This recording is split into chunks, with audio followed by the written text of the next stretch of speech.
उद्या मंगळवेढा येथे शिवसेनेच्या जनसंपर्क कार्यालयाचे उद्घाटन। मंगळवेढा तालुक्यामध्ये शिवसेना पक्षाच्या वाढीसाठी शिवसेना तालुका प्रमुख आबासाहेब लांडे यांनी प्रयत्न केले आहेत। त्याला अधिक गती यावी आणि जनतेच्या समस्या सोडवण्यासाठी मंगळवेढ्यात जनसंपर्क कार्यालय उभारण्यात आले आहे। त्याचे उद्घाटन कॅबिनेट मंत्री भरत शेठ गोगावले यांच्या हस्ते करण्यात येणार आहे।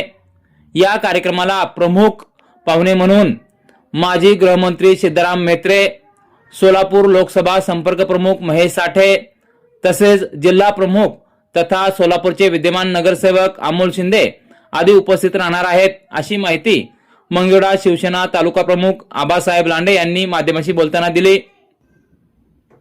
तरी या उद्घाटन समारंभ प्रसंगी तालुक्यातील सर्व शिवसेनेच्या पदाधिकारी व कार्यकर्त्यांनी तसेच शिवसेना प्रेमींनी मोठ्या संख्येने उपस्थित राहावे असे आवाहन मंगळवेढा शिवसेना तालुका प्रमुख आबासाहेब लांडे यांनी यावेळी केले।